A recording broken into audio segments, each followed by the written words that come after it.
صاحب لطائف اللطیف لکھتے ہیں کہ اسی وجہ سے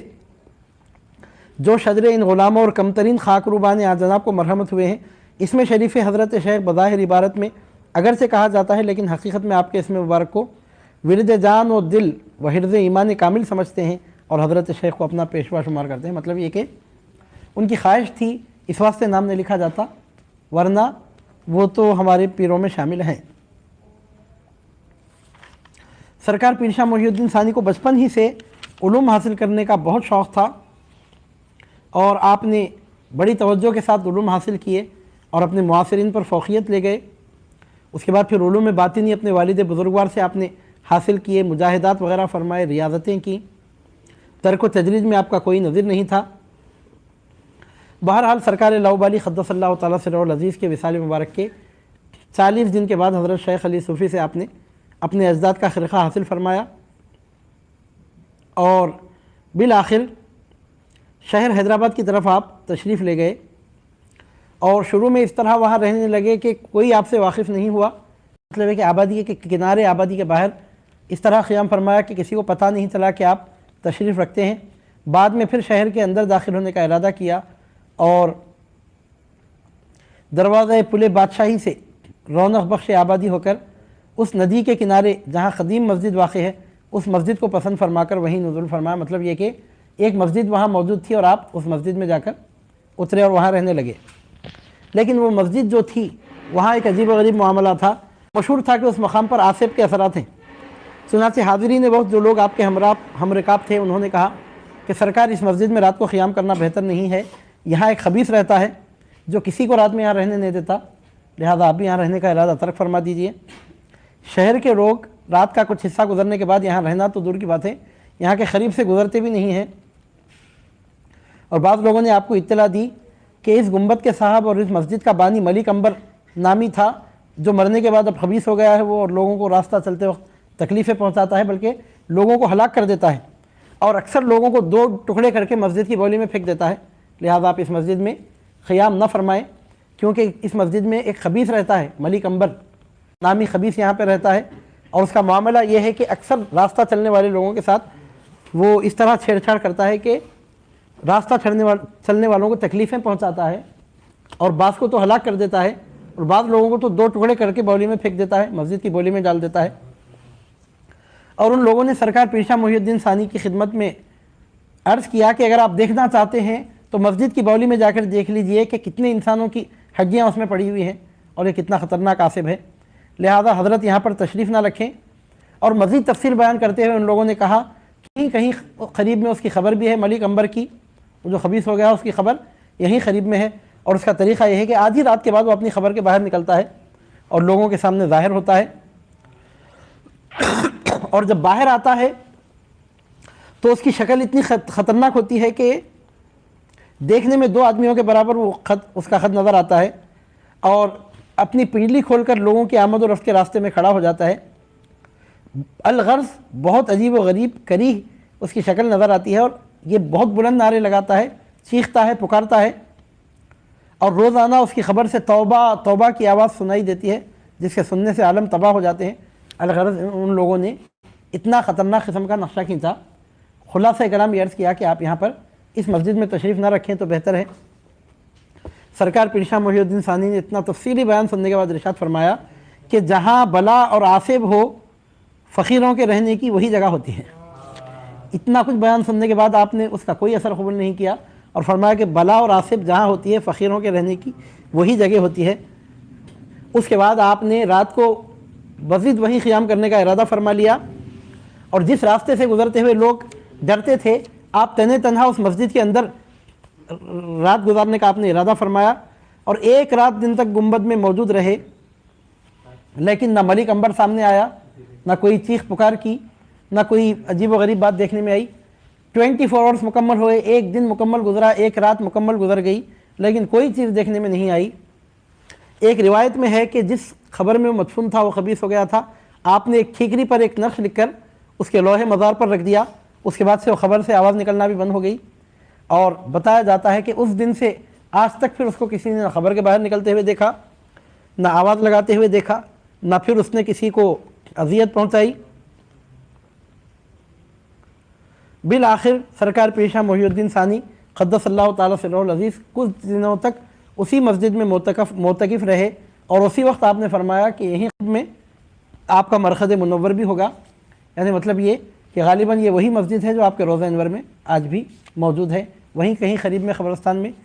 اس خبیث کا مزار تھا، لیکن اس کے بعد سے اس کی ایذا رسانی کا سلسلہ قطعی طور پہ ختم ہو گیا، پہلی ہی رات سے یہ سلسلہ موقوف ہو گیا۔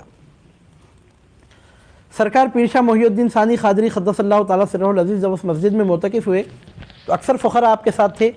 2-3 دن کے بعد ان فقراء نے گزارش کی کہ حضرت مسجد میں اعتکاف فرماتے ہیں اور عبادت میں مشغول ہیں، لیکن ہم بھوک سے بیتاب ہو گئے ہیں۔ فرمایا کہ ساتھیو استقامت سے کام لو، دیکھو کہ غیب سے کیا فتوحات حاصل ہوتے ہیں، الصبر مفتاح الفرج آیا ہے۔ دوسرے روز مقرر ان فقراء نے گزارش کی کہ سرکار اب طاقت بشری باقی نہیں رہی، آپ ادھر مسجد میں معتکف ہیں اور ادھر ہمارا بھوک سے برا حال ہو رہا ہے۔ تو آپ نے فرمایا فکر کی بات نہیں ہے، تم اسی طرح حاضر رہو، روزانہ بستر کے نیچے ہاتھ ڈالو، نقد 2 روپے مل جایا کریں گے۔ کہتے ہیں کہ اس روز سے درویشوں کا یہ دستور تھا، مقررہ وقت پر حضرت کے بستر کے نیچے سے 2 روپے لے لیا کرتے اور ان کے پورے دن کا کھانے پینے کا خرچہ نکل جاتا۔ ایک مدت تک اسی طرح عمل درآمد ہوتا رہا۔ بعد میں لوگوں کو اس بات کی اطلاع ہو گئی تو اب آپ نے ان فقراء کو گدائی کرنے کا حکم دیا اور غیب سے درویشوں کی نظر غائب ہو گئی۔ سرکار پیر شاہ محی الدین ثانی قادری قدس اللہ تعالیٰ سرہ العزیز کا ایک خاص طریقہ یہ بھی رہا کہ آپ نے عام خاص لوگوں کو بیعت نہیں کروائی۔ بتایا جاتا ہے کہ آپ کے صرف 11 مرید تھے اور 11 کے 11 کو آپ نے مرتبہ ولایت پر فائز فرمایا تھا۔ 11 لوگوں کو بیعت لی اور 11 کے 11 کے سروں پر ولایت کا تاج سجا کے چھوڑا۔ آپ کے صرف 11 مرید تھے۔ جیسا کہ سرکار لاؤبالی کے حالات میں عرض کیا جا چکا ہے کہ سرکار لاؤبالی اور سرکار میرا حسین قادری بغدادی ایک ساتھ ہندوستان کی جانب تشریف لے آئے تھے، اور جب جدائی ہو رہی تھی تو دونوں کے درمیان یہ گفتگو ہوئی تھی کہ ہماری ملاقات تو نہیں ہوگی لیکن خرابت کا رشتہ ہمارے درمیان قائم ہوگا۔ حالانکہ اس وقت دونوں نوجوان تھے، لیکن وہ بات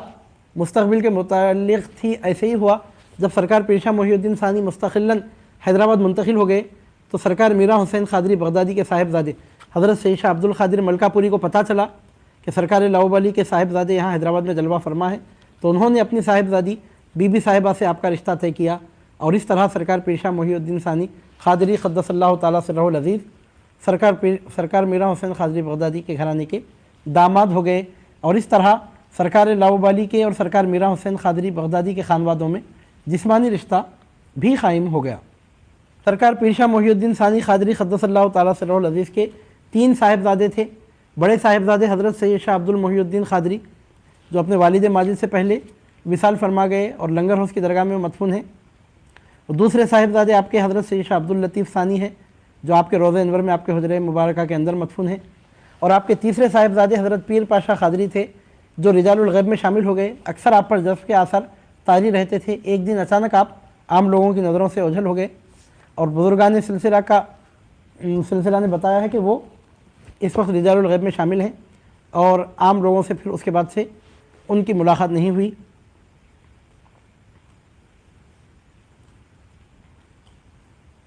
سرکار پیر شاہ محی الدین ثانی قادری قدس اللہ تعالیٰ سرہ العزیز کی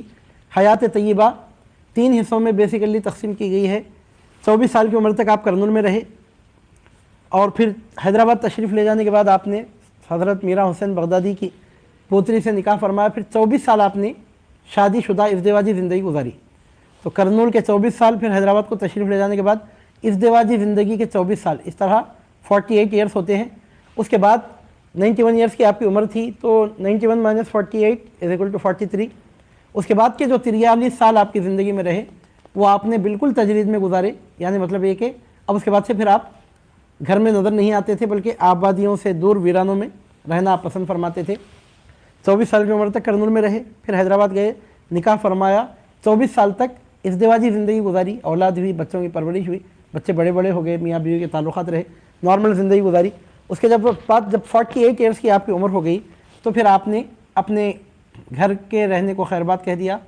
اور ویرانوں کی جانب تشریف لے گئے۔ اس کے بعد 43 سال 43 ایئرس تک ویرانوں میں اور غیر آباد علاقوں میں آپ رہتے تھے۔ اس طرح 43 سال آپ کی زندگی گزرے